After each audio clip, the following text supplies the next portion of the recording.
కృపగల దేవుడు మన యేసయ్య పరిశుద్ధ నామములో కూడి వచ్చిన మీ అందరికీ నా హృదయపూర్వకమైన వందనాలు తెలియజేస్తున్నాను.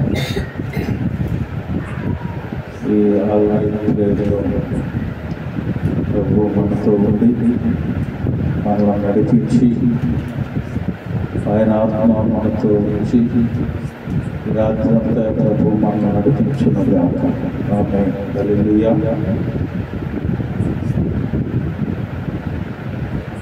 కీర్తనల గ్రంథం 25వ కీర్తన. ఆ కీర్తన అలాగే తీసుకెళ్ళిపోతే 25వ కీర్తన 4వ వచనం. 25వ కీర్తన 4వ వచనం. యెహోవా నీ మార్గములను నాకు తెలియజేయము, నీ త్రోవలను నాకు తేటపరచు. చిన్న ప్రార్థన చేసుకున్నాం. కృపగల దేవా నీకు వందనాలు. ఇప్పటి వరకు మీరు ఇచ్చిన స్వరాలతో బిడ్డలను స్తుతించారు, మహిమపరిచారు, కనపరిచారు. కొద్దిసేపు నీ మాటలు వినాలని ఆశతో ఉన్నాం.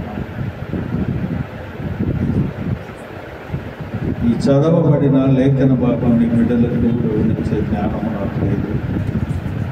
నీ శిలువ చాటున నన్ను మరుగుపరిచి నీ మాటలు మాటలు వినిపించి నీ లేఖనానుసారంగా జీవించే కృప మాకు అనుగ్రహించి మహిమపొందమని మా ప్రభువైన యేసయ్య పరిశుద్ధ నామములో అడిగి వేడుకుంటూ ప్రార్థిస్తున్నాను మా పరమ తండ్రి. ఆమేన్. ప్రియమైన దేవుని బిడ్డలారా, ఈ 25వ కీర్తన దావీదు గారు రచించారు. ఆయన ఆత్మస్వరూపి అయిన దేవునితో ప్రార్థన ద్వారా దావీదు ఏమని మాట్లాడుతున్నాడో ఈ రాత్రి మనం తెలుసుకున్నాం. ఆత్మస్వరూపి అయిన దేవునితో ప్రార్థన ద్వారా ఆయన మాట్లాడుతూ ఉన్నాడు. ఈ రాత్రి మనం గృహాల నుంచి నిద్రపోవలసిన వారం ఆల్ నైట్ దేవుని సన్నిధిని కోరుకుంటూ ఇక్కడికి వచ్చాం కదా, అది వ్యర్థము కాకూడదు. వ్యర్థము కాకూడదు. 10 విషయాలు వ్యర్థమయ్యే విషయాలు చెప్తారు. కడుపు నిండినోడికి అన్నం పెడితే ఏమవుద్ది? కడుపు నిండిపోయింది. వాడికి అన్నం పెట్టామనుకోండి, ఉపయోగం ఉంటుందా? కడుపు నుండి తినేసాడు, అది వ్యర్థమైంది. సముద్రంలో వర్షం పడింది అనుకోండి, అదేమవుద్ది? వ్యర్థమైంది. అలాగనే ధనవంతుడికి ఒక బహుమానం మనం ఇచ్చాము, చిన్న బహుమానం, అదేమవుద్ది? అటు తీసి పక్కన పడేది. అదే ధనవంతుడు కాకుండా ఏ పేదవాడి దగ్గరికి వెళ్ళి సంతోషంగా అందులో పాల్గొంటే అది ఉపయోగపడుతుంది. అలాగనే పగలో బాగా ఎండ కాస్తా ఉంది, దీపం వెలిగించి పెట్టామనుకోండి, అదేమన్నా పనికొస్తా? పగలో సూర్యుడు మంచి ఎండనిస్తూ ఉంటే అక్కడ దీపం పెడితే ఏమవుతుంది? వ్యర్థమైపోతుంది. కొన్ని మనం తెలియకుండా వ్యర్థమైన పనులు చేస్తూ ఉంటాం, అవి ఉపయోగపడవు. బంధాలు లేని బంధం అంటే ఎదటివాడు మన బంధాన్ని గుర్తించలేనట్టుకోండి, మనం అనుబంధం కలిగి ఉంటుంది, వ్యర్థమే. వాడు కూడా ఆ బంధాన్ని కలిగి ఉంటే అది ఉపయోగపడదు. అలాగనే అసమర్థులతో చేసే వ్యాపారం, వాడు అసమర్థుడు, వాడు చేయలేడు, ఆ వ్యాపారాన్ని చేయటం వాడికి రాదు. వాడితో కలిసి వ్యాపారం చేస్తే ఏమవుద్ది? వ్యర్థమైపోతుంది. పెట్టిన పెట్టుబడి అంతా లాస్ అయిపోతుంది, మన కష్టం అంతా వ్యర్థమైపోతుంది. అసమర్థత అనే దాంట్లో మనం పాల్గొంటాం. అలాగే హద్దులు లేని స్నేహం, స్నేహానికి ఒక హద్దు అనేది ఉంటుంది. హద్దు మీరితే స్నేహం విపరీతమైన పనులకు దారి తీస్తుంది. దేనికైనా హద్దు అనేది పెట్టుకొని స్నేహం చేస్తే అది ఉపయోగపడుతుంది, లేదంటే వ్యర్థమైపోతుంది. నిజాయితీ లేని ప్రేమలో నిజాయితీ లేదనుకోండి, అతటి వాడిని మనం ఎంత ప్రేమించినా అది వ్యర్థమైపోతుంది. అలాగనే ఒక పక్షిని మనం పట్టుకోవాలి, ఏ పావురాన్ని పట్టుకోవాలి, అది చూస్తుండగా వలేసేవానికి అది వస్తుందా? మన పని వేస్తూ దానికి వలయటం ఉడికాలు పెట్టడం కూడా వ్యర్థమైంది. అలాగే దేవుని వాక్యంలో మాట ఉంది, సౌందర్యము వ్యర్థము. అలాగనే దేవుడే వాక్యంలో రాయించాడు, చేతులెత్తి పూర్ణ హృదయంతో, పూర్ణ మనస్సుతో, పూర్ణ బలముతో, పూర్ణ ఆత్మతో చేయని ప్రార్థన వ్యర్థం. హల్లెలూయా. ఎన్ని ఎందుకు చెప్పానంటే ఈ వాక్యం కోసం. అర్థమవుతుందా? ఈ రాత్రి దేవుని సన్నిధికి వచ్చాం, చక్కగా చేతులెత్తి దేవుని సన్నిధిలో పూర్ణ హృదయంతో, పూర్ణ మనస్సుతో, పూర్ణ బలముతో, పూర్ణ ఆత్మతో పని చేస్తేనే దీనికి ఫలితం దొరుకుద్ది. లేదనుకోండి, ఇప్పుడు మనం చెప్పుకున్న వ్యర్థమైన మాటలు ఎన్ని ఉన్నాయి, అన్నీ అలాగే పాడైపోయి. అలా కాకుండా ఈ 25వ కీర్తనలో దావీదు గారు చాలా విషయాలు తెలియజేశాడు. కానీ ఒక 10 విషయాలు మీకు చెప్తాను. ఇప్పుడు మనం మొట్టమొదటిగా చదువుకున్న వాక్య భాగంలో ఏమని రాశాడు? 25వ కీర్తన తీసిపెట్టాడు, అదే ధ్యానం చేద్దాం. ఏమని ఆయన అంటున్నాడు? యెహోవా నీ మార్గములను నాకు తెలియజేయము, నీ త్రోవలను నాకు తేటపరచు, నీ మార్గాన్ని నాకు తెలియచేయి అంటున్నాడు. ఇర్మియా గ్రంథంలో ఒక మాట అంటాడు ఇర్మియా గారు, బాయ్ మీరేం ఆషామాషిగా దేవుణ్ణి ఎత్తుకుని రమ్మని నేను అంట్లా. మార్గములలో నిలిచుడి, పురాతన మార్గముల గురించి విచారించుడి, మేలు కలుగు మార్గం ఏది అని అడిగి తెలుసుకొని అందులో నడమన్నాడు. హల్లెలూయా. భక్తుడైన దావీదు అంటున్నాడు, నీ మార్గాలు నాకు తెలియచేయి, వాటిని నాకు తేటపరచు అంటున్నాడు. ఏమిటి ఆ మార్గం? యేసయ్య మార్గము, సత్యము, జీవం. హల్లెలూయా. దాని గురించి ఆయన వేడుకుంటున్నాడు. ఈ రాత్రి యేసయ్య నీకు తెలుసని నువ్వు అనుకుంటున్నావు, కానీ ఆయన మార్గాలు నీకు తెలియదు. ఏదో నామకార్థంగా ఆరాధనకు వచ్చి వెళ్ళిపోతూ 2 మాటలు వినేసి వెళ్ళిపోతూ మనం చేయవలసిన ప్రార్థన చేసుకుని వెళ్ళిపోవటం కాదు. కానీ ఈ రాత్రి చెప్పాలి, అయ్యా నీ మార్గం నాకు తెలియదు. నేను వెళ్ళే మార్గం కాదు, 2 మార్గాలు ఉన్నాయి. నాశనానికి నడిచే మార్గం, శివానికి వెళ్ళే మార్గం. ఆ జీవం మార్గము, సత్యము, జీవం. హల్లెలూయా. ఆయన అంటూ ఉన్నాడు, వాటిని నాకు తేటపరిచి. రాత్రి మనం చేయవలసిన ప్రార్థన అదే.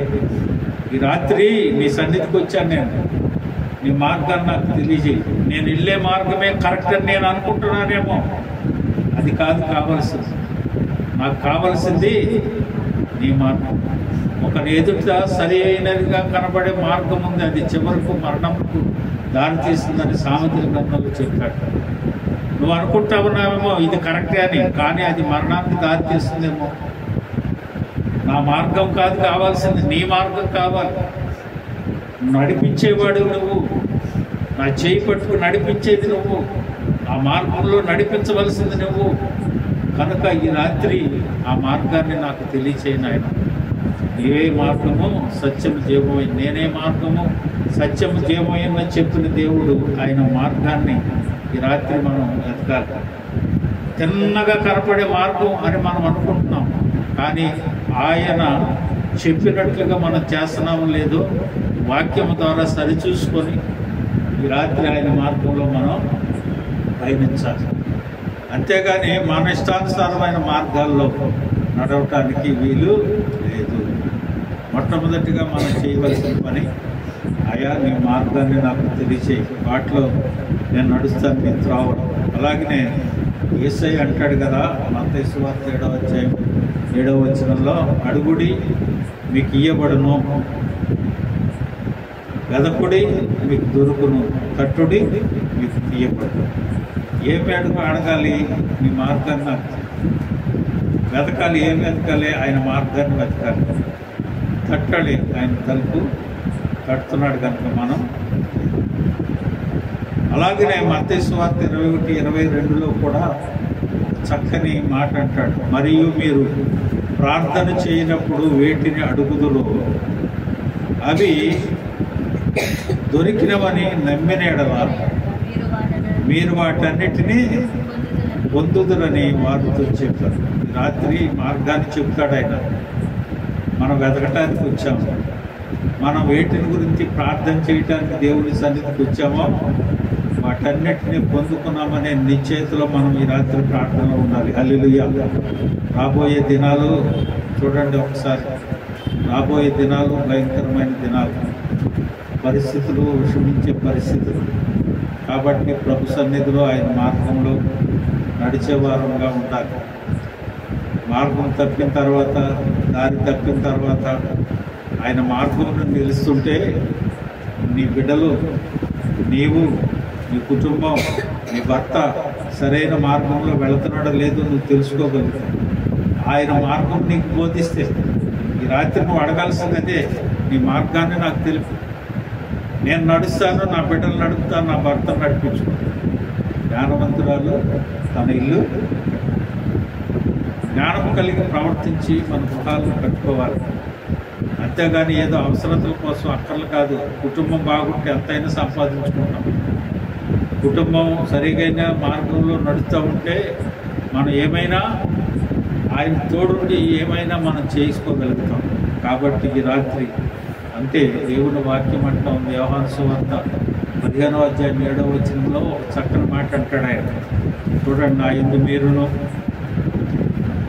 మీరును మీ యందు నా మాటలను నిలిచి ఉండిన ఎడల మీకు ఏది ఇష్టమో అడుగుడి, అది మీకు అనుగ్రహించబడదు. హల్లెలూయా. నా యందు మీరు, మీ యందు నా మాటలు ఉండాలి. అప్పుడు మీకు ఏది ఇష్టమో అది అడగండి. అది అండర్లైన్ చేసుకోండి. ఎప్పుడు పడితే అప్పుడు ఏది పడితే అది అడగటానికి కుదరదు. నా యందు మీరు ఉండాలి, మీ యందు నా మాటలు నిలిచి ఉండాలి. అప్పుడు దొరకలేదా? 15:7 యోహాను సువార్త 15:7 ఏముంది అక్కడ? చదువు.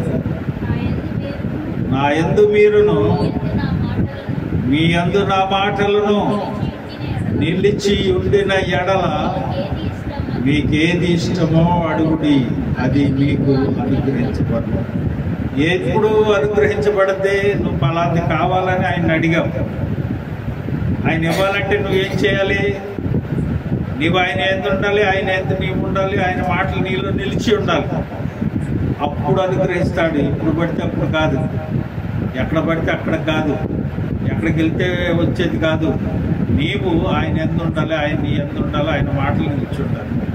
అప్పుడు నీకు ఏది ఇష్టమో అడుగు, అది నీకు దయచేస్తానని రాత్రి దేవుడు మనతో మాట్లాడతాడు. కనుక ప్రియమైన దేవుడు, రాత్రి దేవుడి సన్నిధిలో, అయ్యా నేను నీ సన్నిధిలోకి వచ్చాను. పూర్ణ హృదయంతో, పూర్ణ భావంతో, పూర్ణ ఆత్మతో, పూర్ణ మనస్సుతో నీ సన్నిధిలో ఉండటానికి నేను వచ్చాను. కాబట్టి నీ మార్గాలు నాకు బోధించు. నీ మాటలు నా యందు నిలిచి ఉండి, నీవు నా యందు నిలిచి ఉండి నాకేది ఇష్టమో అడగమంటున్నావు. కాబట్టి రాత్రి నేను వచ్చాను. ఆ రీతిగా దేవుని సన్నిధిలో మనం ప్రార్థిస్తే ప్రభు తప్పక కార్యాలు జరిగిస్తాడు. హల్లెలూయా. రెండవది చూడండి, 5వ వచనం, 25వ కీర్తన అలాగే తీసి పెట్టుకోండి. 5వ వచనాన్ని చదవండి.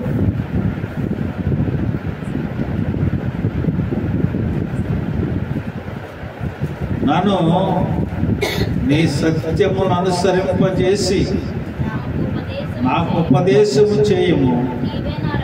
నా రక్షణకర్తవైన దేవుడవు, దినమెల్లా నీ కొరకు కనిపెట్టుచున్నాను. హల్లెలూయా. మొదటిగా ఆయన చెప్పాడు, నీ మార్గాలు నాకు తెలియజేయి, నీ త్రోవలో నాకు కాటపరచు. నేను నీ మార్గంలో ఉంటా, నీతో ఉంటా, నీవు నాతో ఉంటావు, నీ మాటల్లో నేను నిలిచి ఉంటా. నాకేది కావాలో నువ్వు ఇస్తావు. అంతేకాదు నన్ను నీ సత్యమును అనుసరింపజేయి. ఏమనుసరింపజేయాలంట? జనాలు దేవుని వాక్యాన్ని అనుసరించరు, వింటారు. వింటే సరిపోతుంది అని అనుకుంటారు. వాక్యాన్ని గ్రహించి అందులో ఉన్న సత్యాన్ని అనుసరించి నడిస్తే దేవుడు మనకి అనుగ్రహించవలసినవి ఇస్తాడన్న విషయాన్ని విస్మరించి మనకు కావలసిన అదే ఆలోచిస్తారు. కానీ దేవుడు ఏం చెప్పాడో వాటిని అనుసరించినాడో. ఇక్కడ భక్తుడు అంటున్నాడు, నీ మార్గాలు నాకు చెప్పు, వాటిని తేటపరచు. అంతేకాకుండా నీ సత్యాన్ని నేను అనుసరించేటట్లు ఏం చేయమంటున్నాడు? నాకు ఉపదేశం చేయమంటున్నాడు. హల్లెలూయా. ఎవరు చేస్తారు ఉపదేశం? దేవుడే. ఎలా చేస్తాడు? వాక్యాన్ని నువ్వు చదువుతూ ఉన్నావు, ధ్యానం చేస్తూ చదువుతూ ఉన్నప్పుడు ఆ వాక్యం ద్వారా ఇంకొకటి మాట్లాడతాడు. ఆ మాట్లాడేటప్పుడు నీకు గ్రహింపు కలుగుతుంది. నీకు ఆయన ఉపదేశం చేస్తాడు. ఆత్మస్వరూపి ఎప్పుడైతే నువ్వు బైబిల్ తెరిచి వాక్యం చదవటం మొదలు పెడతావో, ఒక వాక్యం దగ్గర ఆయన ఆపేస్తాడు. అక్కడ చూడండి, నేను రాత్రులు తెల్లారుజామున వాక్యం చదివేటప్పుడు చదువుతూ ఉండేటప్పుడు అక్కడ ఒక వాక్కు ద్వారా అక్కడ మాట్లాడితే ఆ వాక్యాన్ని ధ్యానం చేయడానికి దాదాపుగా నాకు 2-3 గంటల పైన పడుతుంది. ఆ వాక్యం ఎక్కడెక్కడ ఏం మాట్లాడాడు, ఎవరితో మాట్లాడాడు, ఏ సందర్భంలో మాట్లాడాడు, అవన్నీ చూసుకుంటూ ఉండేటప్పటికి వాక్యం చిన్నదే, కానీ అక్కడ ధ్యానానికి వచ్చేటప్పటికి ఆయన మాట్లాడే మాటలకి, ఆయన చెప్పే ఉపదేశాన్ని మనం గ్రహించుకోగలిగితే, ఆయన మాట్లాడే మాటలను బట్టి ఎన్నో విషయాలు. ఈరోజు ఉదయం కూర్చొని నేను ఇవాళ కూర్చొని మాట్లాడుతూ ఉంటే ఎన్ని మెసేజ్లు రాసుకున్నానో నాకే తెలియదు. కూర్చుంటే దేవుడు అలా మాట్లాడుతూ ఉంటాడు, అలాంటి రాసుకుంటాను, గుర్తుండదని ప్రతి విషయాన్ని నేను నోట్ చేసుకుంటాను. అలాగే మీకు కాలొచ్చిన వెనకాల బైబిల్లో దేవుడు ఏదైనా దర్శనం ఇచ్చాడు, నీకు మాట్లాడుతున్నాడు, వాక్కు ద్వారా మాట్లాడుతున్నాడు, డేటు తారీఖు సమయం మాట్లాడేసి ఆ రెఫరెన్స్ రాసేసుకొని పెట్టుకుంటాం, ధ్యానం చేసుకుంటాం. ఏ సందర్భాల్లో అది మాట్లాడాడు. ఆయన నీకు ఉపదేశం చేస్తాడండి. ఉపదేశం చేయట్లేదు అనుకోవద్దు. నువ్వు ఎక్కడికో వెళ్ళి కలుపుకోవాల్సిన పనిలే, దేవుడే మాట్లాడతాడు. ఆయన ఏమంటున్నాడు చూడండి, నీ సత్యమును అనుసరింపజేసినట్లు నాకు ఉపదేశం చేయను, నీవే నా రక్షణకర్తమైన దేవుడు, దినమెల్లా కనిపెట్టుకోవాలి. ఆయన ఏం మాట్లాడతాడో, ఏం ఉపదేశిస్తాడో కనిపెట్టుకోవాలి. కనిపెట్టుకోం. మనం చేసే మొట్టమొదటి తప్పేంటో తెలుసా? మోకరించి మనం చేయాల్సినవన్నీ చేసేస్తాం, దేశాన్నంతా చుట్టేసేస్తాం, అసలు చేయం. దేవుడు, అయ్యా నీవు నాతో మాట్లాడాలి, ఏం మాట్లాడాలి, ఆ మాటల మీద ధ్యానం పెట్టు, దాని గురించి ధ్యానం చేయి. నీకు దేవుడు ఉపదేశం చేయాలి, చేస్తాడో లేదో ఒకసారి చూడు. కాకుండా ఉపదేశం కావాలి నీకు, మోకరించి ప్రార్థన చేయి. తప్పక దేవుడు నీతో తన వాక్కుతో మాట్లాడతాడు. హల్లెలూయా. మొదటిగా ఏమన్నాడు? నీ త్రోవలు నాకు తెలియజేయి, నీ మార్గం నాకు తెలియజేయి, నీ త్రోవలు నాకు తేటపరచు అన్నాడు. రెండవది, నీ సత్యాన్ని నేను అనుసరించి నడిచేటట్లు చెయ్యి, అలాగనే నాకు ఉపదేశం చెయ్యి. దినమెల్లా నీ కొరకు నేను కనిపెట్టుకున్న వరకే ఉపదేశిస్తాడు. కనిపెట్టుకోకుండా ఒక్కబడికి ప్రార్థన చేసేసుకుంటున్నారు. కాబట్టి మూడవది చూడండి, నా దేవా, రెండవ వచనం, నా దేవా నీ యందు నమ్మిక ఇచ్చున్నాను, నన్ను సిగ్గుపడనీయకుము, నా శత్రువులను నన్ను గూర్చి ఉత్సహింపనీయకుము. ఇది ఇంపార్టెంట్ అయిన అయ్యా, నేను నమ్మిక ఇచ్చున్న నన్ను సిగ్గుపరచబడు. తర్వాత ఇంకో మాట ఏమంటున్నాడు, నా శత్రువులు నన్ను కూర్చి ఉత్సహింప అంటే సంతోషించనివ్వగో దేవుడు దేవుడే నిల్లడి చూసేవాడు ఏమయ్యాడు అనేటట్లు ఉండబాకు. ఎప్పుడైతే నీ పూర్ణ హృదయంతో, నీ పూర్ణ మనస్సుతో, నీ పూర్ణ బలముతో, నీ పూర్ణ ఆత్మతో దేవుని సేవిస్తావో, ఎన్ని కష్టాలు వచ్చినా నష్టాలు వచ్చినా తొట్టిలో, ఎన్ని తుఫానులు వచ్చినా ఎన్ని గాలివానలు వచ్చినా కదలకుండా నిల్చుంటాం. అప్పుడు చూసిన వాళ్ళు అంటారు, ఏంట్రా వాళ్ళకి ఇంత ఇబ్బందికరమైన పరిస్థితుల్లో కూడా తొట్టిల్లకుండా నిలబడ్డారు, వాళ్ళ దేవుడు చాలా గొప్పవాడు. హల్లెలూయా. నిన్ను చూసి వాళ్ళు సంతోషించరు. చెప్పాను మీకు, నేను చాలాసార్లు చెప్పుకున్నాను. నాతో పాటే రోజుళ్ళు పనిచేసేవారు గతంలో. అందరూ అనేవాళ్ళు, ఈడే భక్తి భక్తి భక్తి అంటే ఎదిగిన పిల్లల్ని పెట్టుకొని భక్తి ఉండొచ్చు, మరీ ఇంత భక్తి అనేవాడు. ఇంట్లో సరైన మంచం లేదు, సరైన కుర్చీలు లేవు. తనకు వచ్చిన జీతంతోనే యథార్థంగా బతికేవాడు, తనకు వచ్చిన దాంతోనే వచ్చేవాడు. ఇతరులు దేన్ని ఆశించేవాడు కాదు. తన భార్య బిడ్డలు ఎప్పుడు దేవుని సన్నిధిలో గడుపుతూ ఉండేవాడు. ప్రియమైన దేవుని బిడ్డలారా, అందరూ ఎగతాళి చేశారు. అందరూ ఆయన చూసి హేళనగా మాట్లాడారు. సరైన కుర్చీ లేదు, ఇంటికెళ్తే టీ ఇస్తానికి దిక్కు లేదు, మళ్ళీ ఉద్యోగం చేస్తున్నాడు, పిల్లలు 35-36 సంవత్సరాలు వచ్చిన పిల్లలకి పెళ్ళిళ్ళు లేవు, ఇంతయ్యా ఈ భక్తి ఏంటయ్యా అని ఎగతాళి చేసేవాడు. దేవుడు అతనిని సిగ్గుపరచలా. హల్లెలూయా. దేవుడు అతనిని సిగ్గుపరచలా. లండన్ సంబంధం తీసుకొచ్చాడు, కూతురు ఫ్రీగా చేసుకున్నాడు. వాళ్ళ కుమారుడిని లండన్ తీసుకెళ్ళిపోయాడు. నువ్వు ఉద్యోగానికి రిజైన్ చేసి వచ్చాయి. మనకు అక్కడ వేల మంది జనంతో కూడిన అనేక సంఘాలు ఉన్నాయి, పరిచయం చేసుకున్నాం అక్కడ. ఎందుకు ఈ ఉద్యోగం వచ్చాయి అన్నాడు. ప్రియమైన దేవుడు బిడ్డలారా, మన దేవుడు సిగ్గుపరిచే దేవుడు కాదు. నేను దేవుడు ఏం చేస్తాడు తెలుసా, నీవు ఒకటే చేయాలి, ఆయన యందు నమ్మిక ఉంచాలి. నమ్మిక ఉంచితే తప్పక దేవుడు నిన్ను సిగ్గుపరచకుండా వస్తుంది. ఈ నిరీక్షణ సిగ్గుపరచదు అని అంటాడు అపోస్తలుడైన పౌలు. మనం ఉంచిన నిరీక్షణ మనల్ని సిగ్గుపరచదు. కాకపోతే నమ్మికతో దినమెల్లను ప్రార్థిస్తూ ఉండాలి. ప్రభువు తప్పక కార్యము చేస్తాడు. ధ్యానం చేశాడంటే, బుడ్డోడు నువ్వేం చేస్తావురా, గొల్లియాతు 4 సంవత్సరాల నుంచి 1000 మంది ఏం చేయలేకపోతున్నాను, బుడ్డోడు ఏం చేస్తావు అన్నాడు. వెళ్ళు అన్నాడు. అన్నయ్యలు ఏమన్నారు తెలుసు దావీదునే, నువ్వేదో పని చూసుకుంటానికి వెళ్ళిపోక నీకెందుకు రా ఎంత సంగతి అన్నాడు. 40 సంవత్సరాల నుంచి 6 మూరలు జానుడును గొల్లియాతు ఇశ్రాయేలు ప్రజలు సవాల్ చేస్తుంటే అన్ని 1000 మంది ఆయన ఎదుర్కోలేకపోయారు. కానీ ఒక్క బాలుడైన దావీదు వెళ్ళి జయాన్ని సమకూర్చి ఇశ్రాయేలు ప్రజలకు సిగ్గుపడకుండా గొల్లియాతును జయించి తీసుకుని వచ్చాడు. హల్లెలూయా. ప్రియమైన దేవుని బిడ్డలారా, నిరీక్షణ కలిగి దేవుని యందు నమ్మిక ఉంచితే నిన్ను సిగ్గుపరచదు. నేను శరణుజొచ్చి ఉన్నాను, నన్ను సిగ్గుపరచనీయకుము, నా ప్రాణమును కాపాడు, నన్ను రక్షించు. ఆయన శరణ చూస్తే, ఆయన యందు నమ్మిక ఉంచాలి, ఆయన యందు శరణ చొచ్చాలి. అప్పుడు దేవుడు సిగ్గుపరచాలి.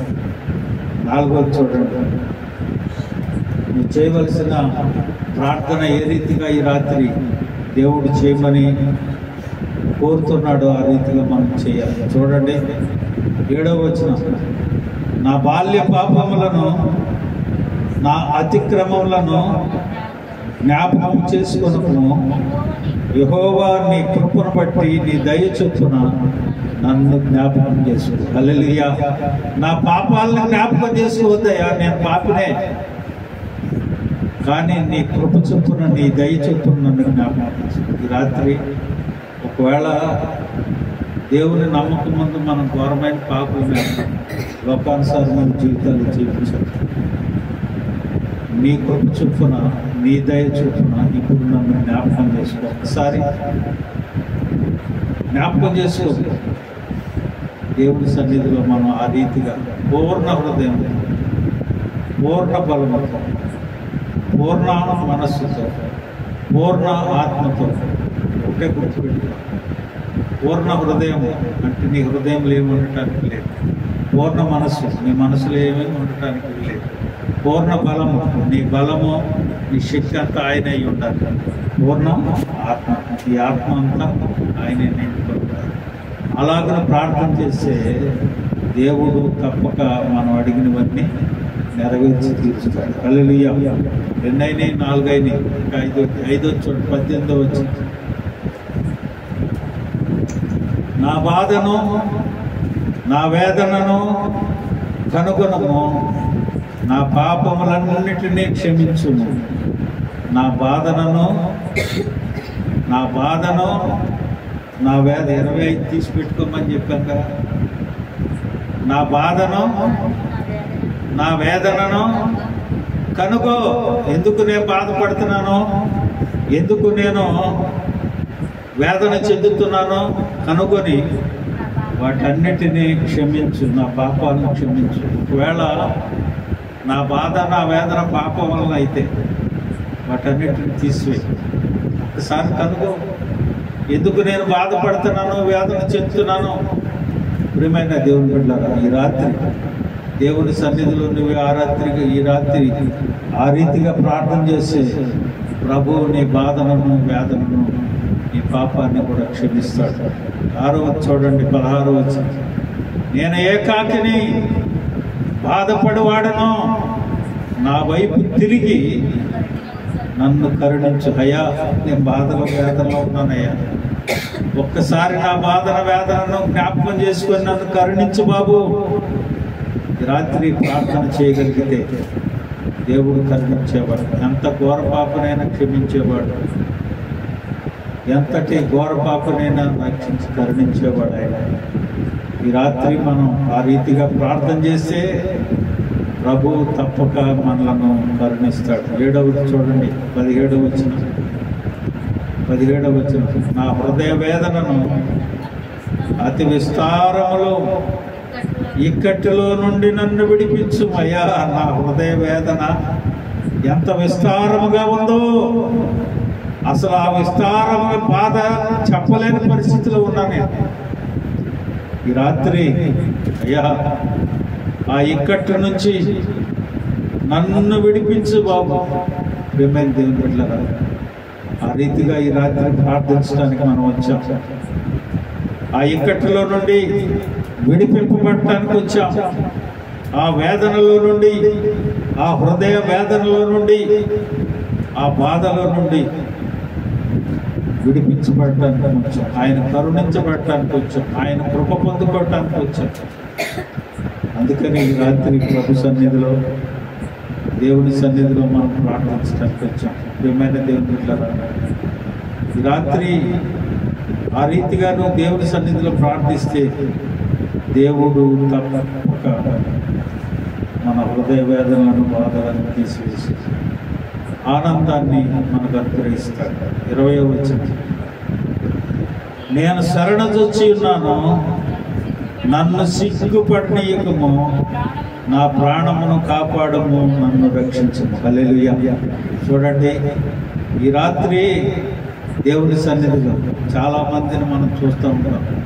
ఉన్న పరిస్థితులను బట్టి, ఇంట్లో ఉన్న ఇరుకులను బట్టి, ఇబ్బందులను బట్టి, కరువులను బట్టి, కాటకాలను బట్టి, శ్రమలను బట్టి, బాధలను బట్టి ఎంతోమంది ఏం చేసుకుంటుంటారంటే ఈ బాధల మీద తట్టుకోలేమండి, అసలు ఈ జీవితాన్ని ముగించుకోవాలి అని అనుకునేవాళ్ళు చాలామంది ఉంటారు. ఇంతటి బాధ ఎందుకంటే మాకు అనుకున్న కుటుంబాలు ఉన్నాయి. కుటుంబాలు విషాలు తాగి చనిపోయిన వాళ్ళు ఉన్నారు కదా. పిల్లలకి ఇచ్చి భార్యాభర్తలు వారు కూడా అలాంటి పరిస్థితిలో ఉన్నారు. కానీ ఈ రాత్రి దేవుడు అంటున్నాడు కదా, ఏమంటున్నాడు? నేను శరణుజొచ్చున్నాను, నన్ను సిగ్గుపరచబాకు బాబు, నా ప్రాణాన్ని కాపాడు, నన్ను రక్షించు. హల్లెలూయా. ఈ రాత్రి అలా ప్రార్థన చేద్దాం. ప్రభా, అంత పరిస్థితులు ఒకవేళ సాతానుడు ఉన్న ప్రేరేపించలో ఉన్నాడు, నీ శరణ చూచి ఉన్నాను, నన్ను సిగ్గుపరచవద్దు, నా ప్రాణాన్ని రక్షించి కాపాడు, నన్ను కాపాడు, నా కుటుంబాన్ని కాపాడు అని ప్రార్థిస్తే ప్రభువు తప్పక మనలను కాపాడతాడు. చివరిగా 21వ వచనాన్ని చూడండి. 9వది 21వ వచనం. నీ కొరకు నేను కనిపెట్టుచున్నాను, యథార్థతయు నిర్దోషత్వము నన్ను సంరక్షించును. హల్లెలూయా. ఏం కాపాడుతుందంట? యథార్థతను, నిర్దోషత్వము.